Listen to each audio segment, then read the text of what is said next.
París es la ciudad que simboliza la alegría de vivir, la libertad y la belleza. Su nombre suscita por sí solo fuertes emociones ligadas a una historia fascinante y a monumentos espectaculares. Los bateaux mouches que recorren el Sena nos ofrecen una visión sugerente y romántica de la ciudad.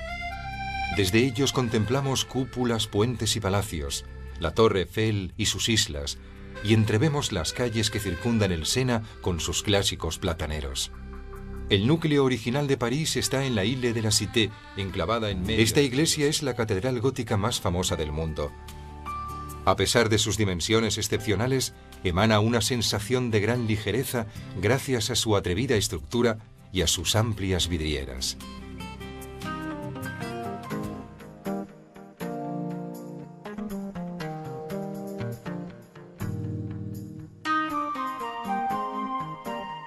Notre Dame se convirtió en protagonista principal de los acontecimientos más importantes de la Revolución Francesa.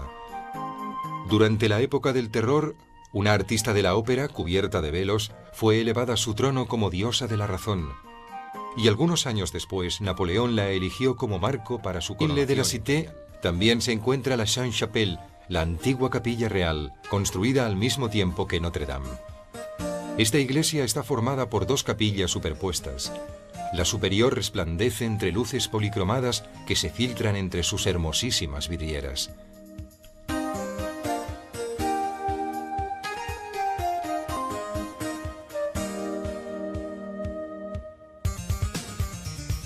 En el siglo XIV se construyó una nueva y espléndida residencia real, esta vez en el margen derecho del Sena, donde ya se había construido una fortaleza llamada Louvre. La parte más antigua, que termina con una monumental columnata, se asoma a la Cour Carrée. Este es el lugar en el que se desarrollan las aventuras de nobles, cardenales y reinas narradas por Alejandro Dumas en Los Tres Mosqueteros. Con la Revolución Francesa, las colecciones reales de obras de arte comenzaron a ser expuestas al público. Entre las obras más famosas que se exponen en el Louvre encontramos la Gioconda de Leonardo da Vinci, el Baño turco de Ingres, el Concierto campestre de Tiziano, o quizás de Giorgione, y La libertad guiando al pueblo de Delacroix. Dos señoras de la antigüedad reciben amablemente a los visitantes en las salas más gloriosas del Louvre, la Venus de Milo y la Victoria de Samotracia. La Venus de Milo del siglo II a.C. es la representación más notable de la belleza femenina según los griegos antiguos. La Victoria de Samotracia, dedicada a una victoria naval, es una de las obras más emblemáticas del arte helenístico. El Louvre se completó en el siglo XIX con la larga ala que corre paralela al Sena. En 1989, en la Cour Napoleón, se instaló la pirámide del arquitecto americano de origen chino Yeo Ming Pei. Entre las dos alas del Louvre se encuentra el Arco del Carrusel, imitación del Arco de Septimio Severo de Roma, construido durante el periodo napoleónico para celebrar la victoria del emperador. En el Louvre comienza el largo paseo que alcanza el Arco del Triunfo después de cruzar la Plaza de la Concordia.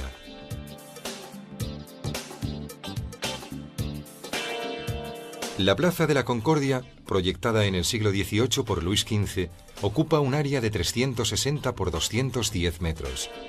En esta gigantesca plaza fueron decapitadas en la guillotina más de 1000 personas, entre ellas Luis XVI y María Antonieta.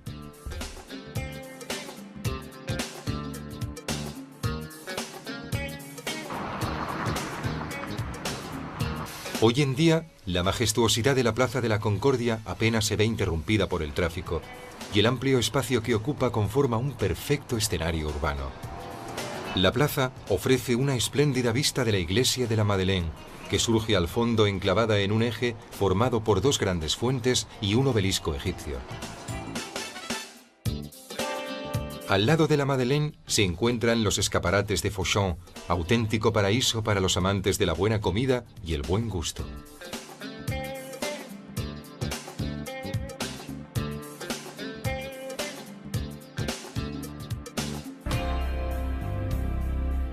Al otro lado de la Plaza de la Concordia se puede ver cruzando el puente en dirección a la Asamblea Nacional la Cámara de los Diputados. Pasada la Plaza de la Concordia, entramos en los Campos Elíseos. A la izquierda nos topamos con el Petit Palais y el Grand Palais, construidos con ocasión de la Exposición Universal de 1900, siguiendo el gusto ecléctico de la época. Entre un palacio y otro se encuentra la entrada del puente Alejandro III, ricamente decorado con farolas. La avenida Montaigne, donde se encuentran las boutiques de los modistos franceses e internacionales más prestigiosos del mundo.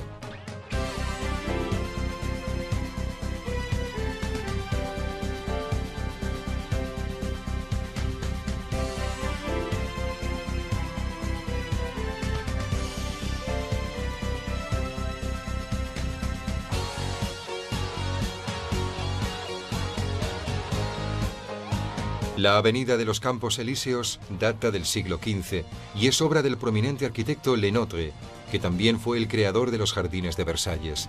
Su aspecto actual se remonta al siglo XIX. Esta gran avenida de unos 2 kilómetros de longitud es un paseo habitual para los habitantes de París y los visitantes a la ciudad, y en ella se encuentran un gran número de cines, teatros, restaurantes, locales nocturnos y hoteles de lujo. El Lido, junto con el Folies Bergère, es uno de los enclaves clásicos de la noche parisina y en él actúan las bellísimas bailarinas Bluebell.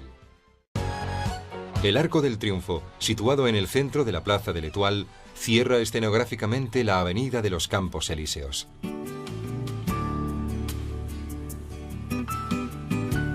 Proyectado por expreso deseo de Napoleón, el Arco del Triunfo es el símbolo de las glorias militares francesas. Mide 50 metros de altura y presenta una decoración con bajorrelieves que ilustran las victorias del emperador.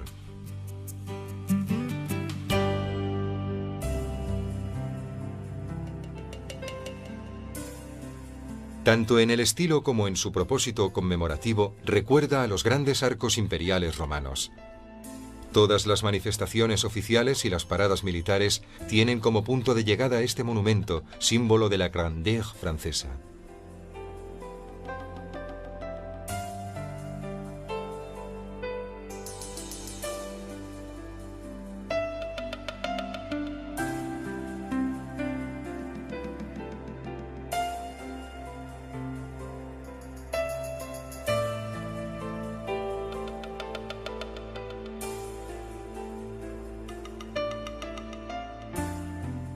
Desde la Plaza de l'Étoile surgen en sentido radial 12 largas avenidas.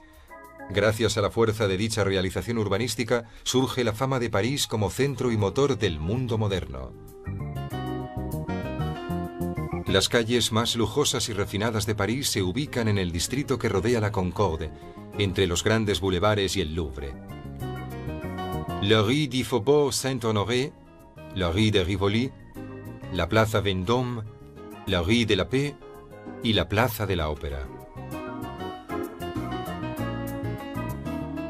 La suntuosa Plaza Vendôme fue un proyecto, como tantas otras calles y plazas de París, de Luis XIV, como expresión del esplendor de su reinado. El proyecto fue creado por Arduin Mansart, a su vez arquitecto de Versalles y de la Cúpula de los Inválidos, uno de los hombres que en mayor medida contribuyeron a definir la imagen de París. Él fue el creador de las buhardillas que coronan los edificios de la plaza y que posteriormente se pasaron a denominar mansarde en su honor. La rue de la Paix es sinónimo de joyerías de lujo.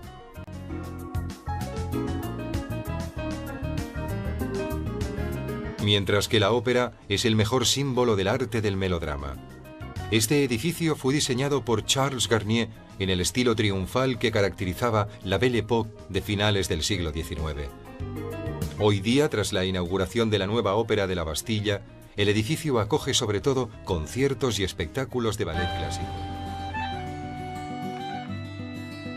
Estamos en Montmartre, en la ladera de la colina que domina el margen derecho del Sena.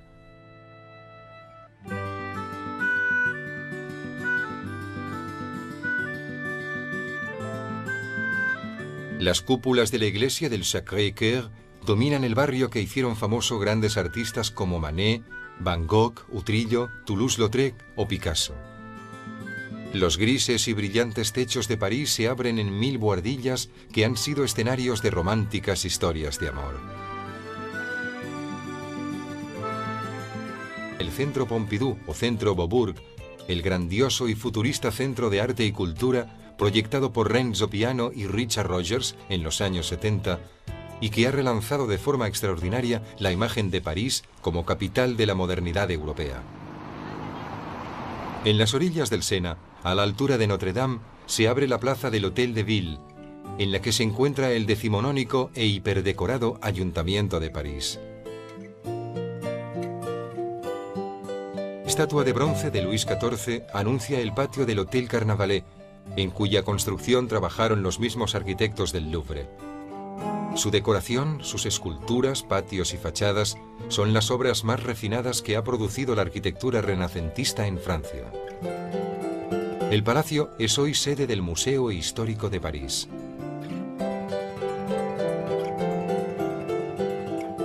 Se entra en el barrio latino, cuyos dos ejes principales son el Boulevard Saint-Michel y el Boulevard Saint-Germain. Recorriendo el Boulevard Saint-Michel, se llega a algunos de los puntos neurálgicos del París histórico. Desde el Hotel de Cluny a la Sorbona, sede de la universidad, pasando por el Panteón, mausoleo dedicado a las glorias francesas. La cúpula que destaca en el panorama del barrio latino es la del Panteón, el templo en el que descansan los restos de los personajes más ilustres de la historia de Francia. El edificio, construido en el siglo XVIII como iglesia, tiene una gran importancia en la historia de la arquitectura francesa porque representa, en contraposición al barroco imperante en aquella época, la vuelta al estilo antiguo clásico. Aquí descansan entre otros Voltaire, Rousseau, Zola y Victor Hugo. Bajo la cúpula del Panteón, Foucault demostró la rotación de la Tierra utilizando su famoso péndulo.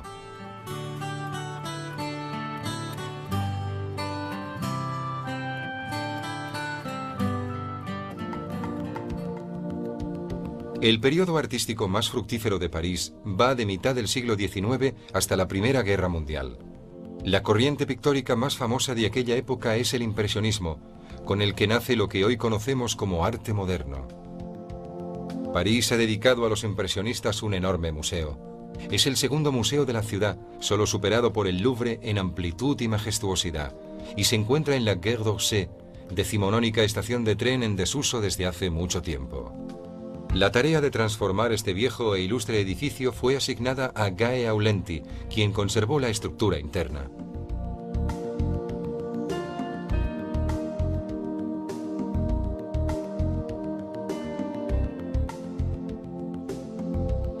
En el Museo d'Orsay se pueden admirar bajo un mismo techo las obras de arte más famosas y reconocidas de Renoir, Manet, Degas, Monet, Van Gogh, Gauguin o Cézanne.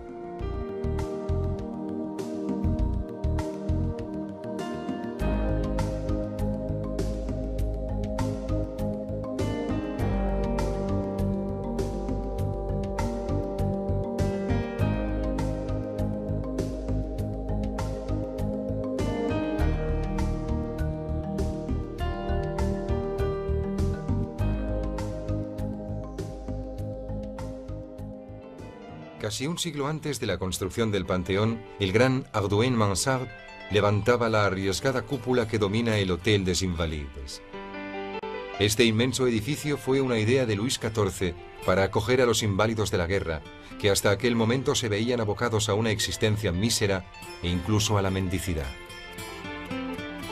El Hôtel des Invalides, al que se llega a través de una larga explanada verde, alberga hoy el Museo de la Guerra.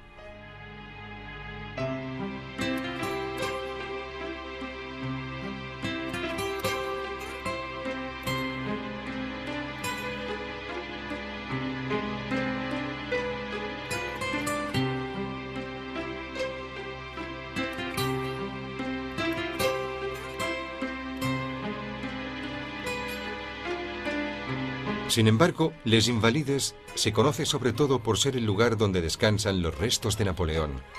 Los franceses todavía veneran la memoria del hombre que creó un imperio europeo tras vencer a los ejércitos europeos. Europa nunca volvió a ser la misma, y las ideas propagadas durante la Revolución Francesa fueron conquistando todos los países del viejo continente. El sarcófago de Napoleón, construido en granito rojo, está colocado en una posición espectacular dentro de la cripta redonda, que tiene las mismas dimensiones que la cúpula. Las 12 grandes estatuas de las diosas de la victoria que lo circundan recuerdan las victorias obtenidas por Napoleón entre 1797 y 1800. La Torre Eiffel tiene más de 100 años, pero gracias a un escrupuloso trabajo de restauración se erige hoy en día más brillante y sugerente que nunca.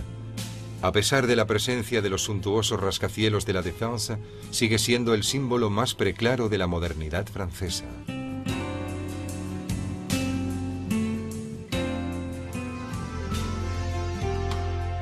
En el momento de su construcción, con ocasión de la Exposición Universal de 1889, causó gran escándalo y controversia por su arriesgada estética.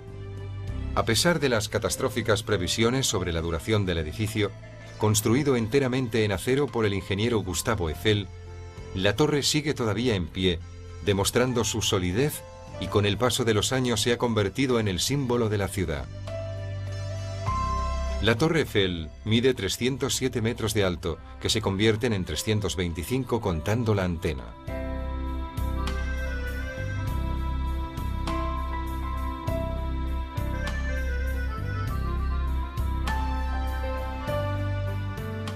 A unos 50 kilómetros, en el bosque de Fontainebleau, se halla uno de los castillos más bellos de Francia. En el siglo XVI, Francisco I invitó a Fontainebleau a muchos artistas italianos que colaboraron en la decoración del castillo.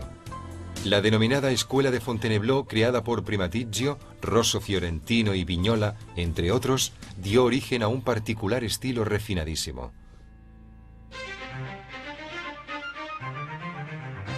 A unos 20 kilómetros de París se encuentra el Palacio de Versalles, con el cual Luis XIV quiso celebrar el triunfo de la monarquía absoluta, obligando a los cortesanos y a los nobles a vivir permanentemente en su palacio en una posición de subordinación. El coste fue desorbitado para las arcas del país, pero de este modo el rey eliminó el peligro de posibles revueltas por parte de ciertos aristócratas rebeldes. París, con la corte de Versalles, fue más que nunca el centro único del país y el lugar en el que toda Francia desde aquel momento debía verse reflejada. La arquitectura es obra de Louis Le Vau y Hardouin Mansart, mientras que el parque y las obras de arte son de André Lenotre. Su construcción se inició a mediados del siglo XVII y duró casi medio siglo. El modelo de Versalles fue imitado en toda Europa e inspiró especialmente la Potsdam de Federico de Prusia, el castillo de Schönbrunn en Viena y el Palacio Real de Caserta de los Borbones en Nápoles.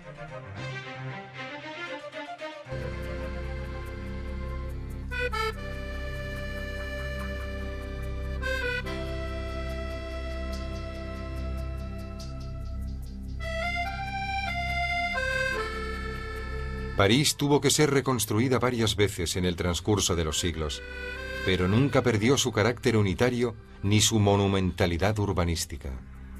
Iglesias medievales y palacios del siglo XVII, puentes y estaciones, edificios de hierro y vidrio bordean las aguas del Sena, envueltos por la magia de las luces nocturnas. París no es solo el archivo de la memoria secular, es también la ciudad de la vanguardia, la metrópolis del orden y de la intelectualidad, y al mismo tiempo, uno de los mejores lugares del mundo en el que cumplir los sueños.